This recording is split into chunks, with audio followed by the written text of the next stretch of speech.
मेरे देश की धरती सोना उगले उगले हीरे मोती।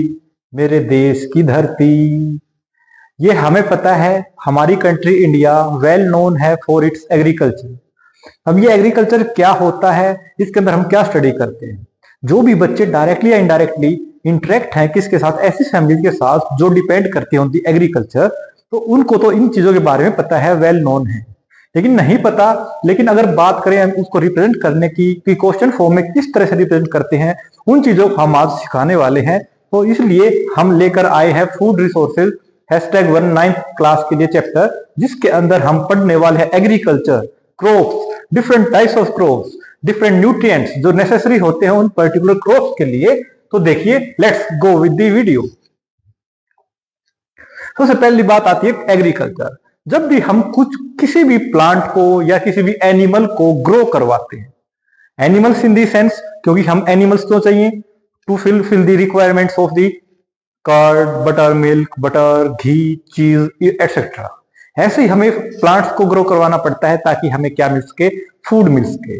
तो इसलिए तो जो एग्रीकल्चर क्या है, एग्रीकल्चर वो ब्रांच है साइंस की जो डील करती है कि किस तरह से हमें प्लांट्स को ग्रो करवाना चाहिए, किस पर्टिकुलर एटमॉस्फेयर के मॉइस्चर के अकॉर्डिंग, टेम्परेचर के अकॉर्डिंग कौन सा वेराइटी ऑफ सीड हमें ग्रो करवाना चाहिए, उन चीजों के बारे में। तो क्या है ये जो वो, it is a science of growing crops and raising animals to meet the food. तो जो ये सारी चीजें, food, fuel and other needs of the humans, इसी को हम क्या बोलते हैं, एग्रीकल्चर बोलते हैं। इसके अंदर मैनी मैनी एरियाज कवर होते हैं। और उसके साथ क्या हो सकता है, सोयल कंजर्वेशन, क्योंकि हम चीजों को जब प्लांट्स को ग्रो करवाएंगे तो सोयल को भी तो कंजर्व करेंगे। तो इसीलिए हम क्या बता सकते हैं, एग्रीकल्चर क्या है, वो साइंस है जो डील करती है किस तरह से प्लांट को ग्रो करवाया जाता है to fulfil the needs of the humans. ये बात हमें क्लियर होगी एग्रीकल्चर क्या होता है।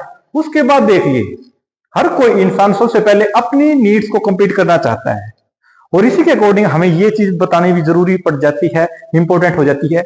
इसी तरह की फार्मिंग को हम क्या बोलते हैं, सस्टेनेबल फार्मिंग। जब इंसान अपनी फैमिली की नीड्स को कंप्लीट करने के लिए, फुलफिल करने के लिए, rather than depending on the market, क्या करता है, ग्रो करवाता है अपने होम, अपने फील्ड्स में पर्टिकुलर क्रॉप्स को, ताकि वो उसको फर्दर आने वाले टाइम में यूज कर सके, वो क्या कहलाती है, सस्टेनेबल फार्मिंग। तो देखिए, self sufficient farming in which farmers grow only enough food to feed their family, कि उनकी फैमिली का काम चल सके, इसके लिए फैमिली के लिए क्या करता है, फार्मर ग्रो करवाता है। जो टिपिकल अगर बात करें हम, sustainable farm has a large of crops and animals feeded by the family to eat during the year. तो उस साल में आने वाले सेशन में जो भी चीजें यूज होने वाली है, कि कितना गेहूं लगने वाला है या कितना राइस यूज करने वाले, तो उसके अकॉर्डिंग ही क्या किया जाता है, क्रॉप्स को ग्रो करवा जाता है अपने फील्ड्स में to fulfil our needs for the whole year. ये बात हमें समझ में आ गई। तो जो क्या करती है, हमारी फुलफिल नीड्स को करती है, किसकी, उस पर्टिकुलर फार्मर की, उसकी पूरी फैमिली का काम चल सके, उस पर्टिकुलर फार्मिंग को बोलते हैं हम सब्सिस्टेंस फार्मिंग। उसके बाद देख रहे हैं ऑर्गेनिक फार्मिंग। और जो ऑर्गेनिक फार्मिंग है, ये क्या है, एक पर्टिकुलर एग्रीकल्चर का पार्ट है, टाइप है। तो इसमें क्या होता है, जो ऑर्गेनिक फार्मिंग के बारे में अगर समझें तो कुछ नहीं होता, एक चीज डिफरेंट होती है इसमें, कि इसमें क्या किया जाता है, जो कंपोस्ट चीजें होती हैं, जो गली सड़ी चीजें होती हैं प्लांट्स और एनिमल्स की, means to say animal waste और दी प्लांट वेस्ट, उनको यूज किया जाता है as a fertiliser to fulfil the needs of the nutrients by the plant, ताकि वो ग्रो कर सके। तो इसके अकॉर्डिंग हम क्या बता सकते हैं, it can agriculture method that does not make use of chemical fertilisers and the pesticides. उसके कंपैरिजन में क्या यूज करते हैं, जो वेस्ट होता है, जो कंपोस्ट होता है किसका, प्लांट्स और एनिमल्स वेस्ट का, उसको यूज किया जाता है। उसके अकॉर्डिंग हम क्या बोलते हैं, ऑर्गेनिक फार्मिंग। ये बात भी हमें क्लियर हो गई, बिल्कुल। उसके बाद आता है कि जो ऑर्गेनिक फार्मिंग है उसकी एडवांटेजेस क्या होती है। सबसे पहली बात, जो हमारी बात करें, डिस्करेज करते हैं environment exposure to pesticides and the chemicals, कि केमिकल्स और पेस्टिसाइड्स का यूज फिर कम करना पड़ता है, इसी से बचा जा सकता है। उसके बाद जो सोयल, जो हमारे खेत की मिट्टी होती है, वो क्या होती है, स्ट्रोंग होती है, हेल्दी बनती है। और ऐसे ही क्या करते हैं, इरोजन को, जो सोयल इरोजन को भी, कटाव को कम करने में हेल्प करती है। क्योंकि जैसे हम अगर बात करें एक्सपीरियंस के अकॉर्डिंग जब हम क्या कर देते हैं, पेस्टिसाइड्स वगैरह का यूज करते हैं, जब फर्टिलाइजर्स का यूज करते हैं सिंथेटिक का, वो क्या कर देता है, जो बॉन्डिंग होती है पार्टिकल्स की सॉइल की, वो क्या देती है, लूज हो जाती है, जिसके कारण जो फर्टिलिटी वो भी क्या हो जाती है, डिक्रीज हो जाती है। ये बात भी क्लियर हो गई। उसके बाद जो वाटर कंजर्वेशन को भी सपोर्ट करती हैं ये सारी चीजें, तो यहाँ पर ये 7 to 8 points we have mention, so you can note down it from here। इसके बाद आगे देख लेते हैं क्या है क्रॉप्स। अब ये तो बात हमने पढ़ ली एग्रीकल्चर क्या होता है, उसमें मेनली ग्रो क्या करवाते हैं, क्रॉप्स को ही तो ग्रो करवाते हैं। तो क्रॉप्स क्या होती हैं, क्रॉप्स क्या होती है, जब एक सेम टाइप के प्लांट्स एक पर्टिकुलर फील्ड में ज्यादा अमाउंट में ज्यादा नंबर में क्या करवाए जाते हैं, ग्रो करवाए जाते हैं, शो करवाए जाते हैं, उनको बोलते हैं क्रॉप्स।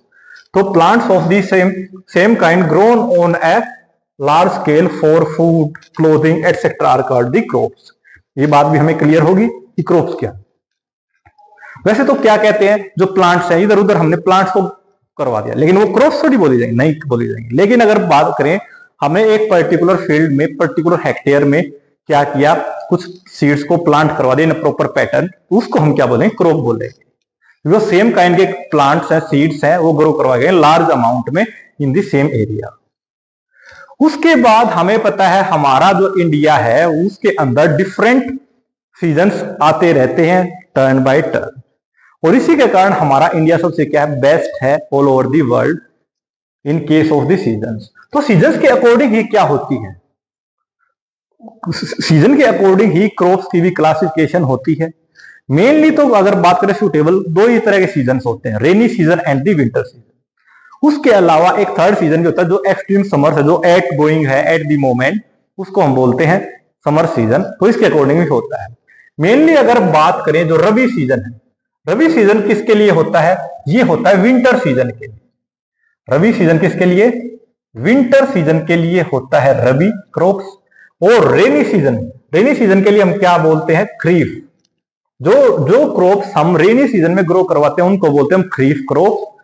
जो हम ग्रो करवाते हैं फसल क्रॉप्स किस सीजन में, विंटर सीजन में, उनको बोलते हैं हम रबी क्रॉप्स। उसके बाद हमने एक और बताया था थर्ड टाइप का सीजन समर, तो उसके अंदर जो क्रॉप्स करवाई जाती है उनको बोलते हैं जयाद क्रॉप्स। ये बात यहां तक क्लियर होगी, डोंट नीड टू वरी। अभी हम इसको डिस्कस करने वाले हैं डीप में। तो ये लीजिए, जो क्रॉपिंग सीजन है इन इंडिया वो क्या क्या होते हैं, देखो रबी, दूसरा खरीफ और तीसरा जयाद। अगर रबी क्रॉप्स की बात करें, सोइंग की, जो रबी क्रॉप्स है वो कब सो करवाई जाती है, तो अक्टूबर टू दिसंबर।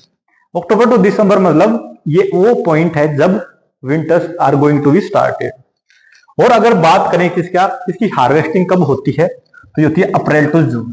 जैसे अभी जस्ट क्या हुआ है, जो व्हीट है, गेहूं की कटाई खत्म हुई है, वो क्या थी, वो थी हमारी रबी क्रॉप। देखो व्हीट रबी क्रॉप थी। ये मेनली कहां होते हैं, पंजाब, हरियाणा, हिमाचल प्रदेश, जो भी मतलब जो टॉप स्टेट्स हैं इन दी मैप ऑफ इंडिया, ये उन पर्टिकुलर रीजन में होते हैं। खरीफ क्रॉप्स की अगर बात कर लेते हैं, खरीफ क्रॉप्स कब सो करवाई जाती है, जून जुलाई में इनको हम खरीफ क्रॉप्स को ग्रो करवाते हैं। जैसे अभी जो रेनी सीजन से पहले हम इनको क्या करवाते हैं, ग्रो करवाते हैं। पूरा रेनी सीजन क्या करते रहेंगे, ग्रो करती रहेंगी।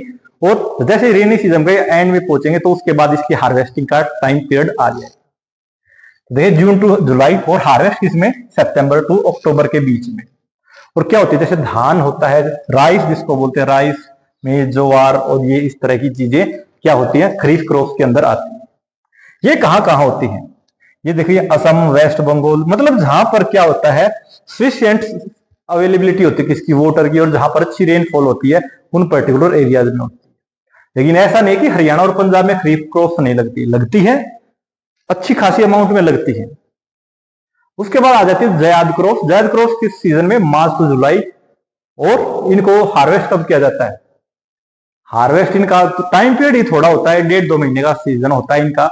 ये उसी पर्टिकुलर टाइम पीरियड में खत्म हो जाती है, मार्च टू जुलाई ही रहते हैं, क्योंकि एक्चुअली समर का सीजन यही तो है।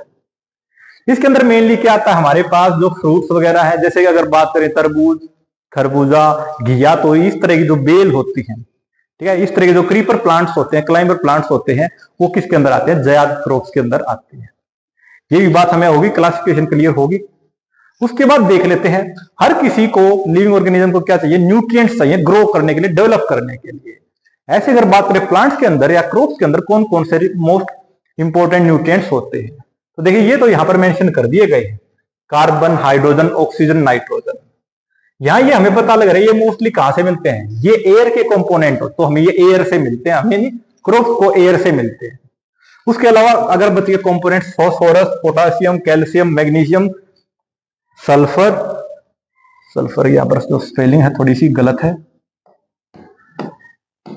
Sulphur, boron, zinc, copper, manganese, iron, chloride and the molybdenum. ये सारे क्या होते हैं, ये वो न्यूट्रिएंट्स हैं जो प्लांट्स को रिक्वायर्ड होते हैं। तो इसके लिए अगर देखें तो इनके अलावा जो लाइट है, light, carbon dioxide, water and the soil Surf, जो ये है ये किस चीज के लिए, फोटोसिंथेसिस के लिए। तो सिर्फ जो मेन मैटर किसका है, फोटोसिंथेसिस का, प्रिपरेशन ऑफ फूड का है। प्लांट को ग्रो करने, डेवलप करने के लिए फूड की रिक्वायरमेंट है, और वो फूड कैसे प्रोड्यूस करते हैं, फोटोसिंथेसिस की हेल्प से। उसके अलावा अगर बात करें न्यूट्रिएंट्स को, जो भी हमने जस्ट डिस्कस किए हैं ये वाले, इनको हम यहां दो अलग अलग कैटेगरीज में डिवाइड कर सकते हैं। क्योंकि कुछ न्यूट्रिएंट्स की तो हो सकती है ज्यादा अमाउंट में नीड पड़ती हो प्लांट्स को, और कुछ की हो सकती है स्मॉल क्वांटिटी में काम चल जाता हो। तो इसके अकॉर्डिंग मैक्रो और माइक्रो न्यूट्रिएंट्स के अंदर हमने इनको क्लासिफाई कर दिया है। ये बातें तो बिल्कुल ठीक हो गई, यहां तक सारी चीज हमें क्लियर है जी। अब देखिए ये बातें हमने पढ़ ली एग्रीकल्चर की, जिससे हमें फूड मिलता है और इस तरह के बारे में। अब हम अगर एस्टिमेट लगाते हैं, जो हमारी पॉपुलेशन और डे बाय डे इतनी एक्सट्रीम लेवल पर इंक्रीज होने लग रही है, जो क्या दिखाती है कि 2100 सेंचुरी के बाद क्या हो जाए, 21st सेंचुरी के बाद हमारी बिल्कुल ही इतनी एक्सट्रीम टॉप पे पहुंच जाएगी पॉपुलेशन, तो जिसकी जो बेसिक नीड्स है किसके लिए, फूड के लिए, वो कैसे फुलफिल की जाएंगी, ये चीजें सोचने की बात है। अगर एट दी मोमेंट देखते हैं तो सबसे पहले तो क्या होता था, जो चाइना था वो नंबर 1 पर था in case of population, in terms of population. लेकिन अब इंडिया ने उसको क्रॉस चेक कर दिया है और इंडिया नंबर 1 पे पहुंच गया है in case of the strength of the population, की पॉपुलेशन कितनी है, तो इंडिया अब नंबर 1 पे है। तो ऐसे अगर हम देखते जा रहे हैं तो पॉपुलेशन कंटिन्यूटी में इंक्रीज होती जा रही है। ये बात क्लियर हुई। तो इसके अकॉर्डिंग यहां पर वरी होने की बात ये आ जाती है कि कैसे इतनी ज्यादा पॉपुलेशन की फुलफिलमेंट होगी फूड की। उसके लिए हमें क्या करना पड़ेगा, हमें कुछ ना कुछ इंप्लीमेंट्स करने पड़ेंगे, कुछ ना कुछ ऐसी चीजें यूज करनी पड़ेंगी जिससे क्या क्रॉप प्रोडक्शन को इंक्रीज किया जा सके। तो उसके लिए क्या यूज करते हैं, फर्टिलाइजर्स यूज करते हैं। क्योंकि जनरली जब हम क्रॉप्स को ग्रो करवाते हैं तो क्रॉप्स क्या करती हैं, जो सोयल के अंदर इंपॉर्टेंट न्यूट्रिएंट्स प्रेजेंट होते हैं उनको एब्जॉर्ब कर लेते हैं, यूज कर लेते हैं। तो उसके बाद जब कंटिन्यूटी में ऐसे ही बार बार रिपीट करवाते रहेंगे तो न्यूट्रिएंट्स की कमी होगी या नहीं होगी। तो उसी कमी को फुलफिल करने के लिए क्या यूज किया जाता है, फर्टिलाइजर्स। जो फर्टिलाइजर्स होते हैं ये क्या होते हैं, ये वो मटेरियल होते हैं जो क्या कंटेन करते हैं, न्यूट्रिएंट्स, जिनकी सोयल को रिक्वायरमेंट होती है to supply to the crop plants. वो नेचुरल भी हो सकते हैं, वो synthetic means to say man made भी हो सकते हैं। तो फर्टिलाइजर्स क्या होते हैं, ये एक मटेरियल होता है, ऑर्गेनिक और इनऑर्गेनिक वो मैटर नहीं करता, और ये क्या करते हैं, that supplies with the necessary nutrients to the soil. ये बात हमें समझ में आ गई फर्टिलाइजर्स क्या होते हैं। अब इसी के बारे में आगे देखते हैं। तो न्यूट्रिएंट्स को दो पार्ट्स में, फर्टिलाइजर्स को दो पार्ट्स में डिवाइड कर सकते हैं, नेचुरल और सिंथेटिक। नेचुरल के अंदर अगर हम बात करें तो मेनली क्या आते हैं, ये इनऑर्गेनिक और ऑर्गेनिक। इनऑर्गेनिक में जैसे क्या आ गया, जिप्सम आ गया, फॉस्फेट आ गया, मींस टू से इनके अंदर केमिकल प्रेजेंट नहीं होते, सॉरी केमिकल्स प्रेजेंट होते हैं, लेकिन ये लाइमस्टोन और ये चीजें जरूरी हो जाती हैं कि जब कहीं किसी पर्टिकुलर फील्ड के जो सोयल है उसका नेचर एसिडिक हो गया, बेसिक हो गया, तो उसको भी तो न्यूट्रलाइज करना पड़ता है। उसके अलावा बात आती है ऑर्गेनिक फर्टिलाइजर्स की। ये हमें पता है मैन्योर क्या एक ऑर्गेनिक फर्टिलाइजर है, इनके बारे में भी हम जस्ट डिस्कस करेंगे जस्ट आफ्टर फ्यू मिनट्स। उसके अलावा दूसरा क्राइटेरिया हमारे पास क्या बन जाता है, केमिकल फर्टिलाइजर्स। जो मेनली जो केमिकल फर्टिलाइजर होते हैं वो क्या कंटेन करते हैं, नाइट्रोजन। क्योंकि क्रॉप्स को क्या चाहिए, नाइट्रोजन ज्यादा अमाउंट में चाहिए to fulfil their basic needs and to grow well. उसके अलावा फॉस्फेटिक फर्टिलाइजर्स भी होते हैं। तो ये सारी चीजें आ गई, लेकिन हमारे पास जो क्लास के लेवल के अकॉर्डिंग अगर बात करें तो हमें सिर्फ क्या पढ़ना है वो अब पढ़ लेते हैं। तो मैन्योर क्या है, मैन्योर भी एक काइंड का फर्टिलाइजर है, लेकिन ये क्या है, ऑर्गेनिक फर्टिलाइजर है, ये बिलोंग करता है नेचुरल कैटेगरी से। और ये एनिमल वेस्ट से ही बनता है, प्लांट वेस्ट से बनता है। मीन्स टू से एज अ काउ डंग भी हम बोल सकते हैं। जो मैन्योर होता है ये गुड होता है, बहुत अच्छा होता है हमारी फील्ड्स के लिए। ये तो हम पहले ही पढ़ चुके, जो ऑर्गेनिक फर्टिलाइजर्स होते हैं वो किस तरह से बेनिफिशियल होते हैं, क्या क्या एडवांटेजेस होते हैं उनकी हमारी फील्ड की सॉइल के लिए।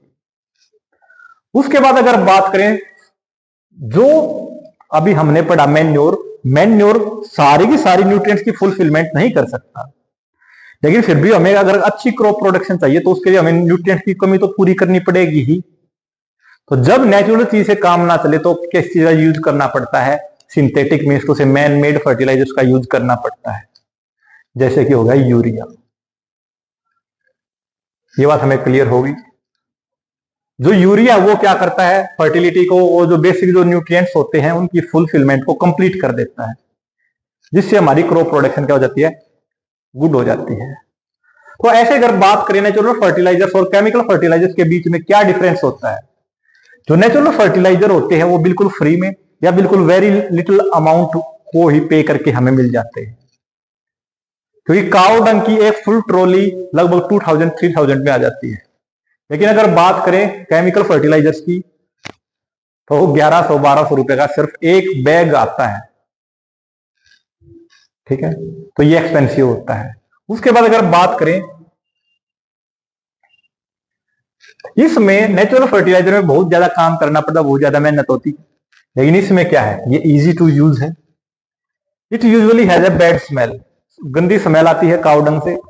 तो ऐसे ही आप यहां से अंदाजा लगा सकते हैं जो नेचुरल फर्टिलाइजर्स है वो क्या होते हैं, बैड स्मेल वाले होते हैं।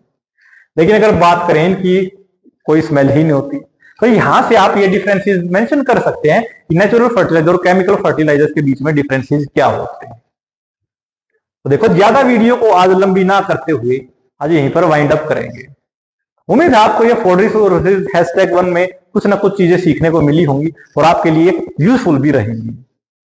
आप और भी 9th क्लास की वीडियो जो हमने ऑलरेडी अपलोड की है उसका डिस्क्रिप्शन या आप डायरेक्ट चैनल पे जाकर उनको विजिट कर सकते हैं और वो भी आपके लिए ऐसे ही हेल्पफुल रहेंगी। मिलते हैं नेक्स्ट वीडियो के साथ। Thank you and have nice day.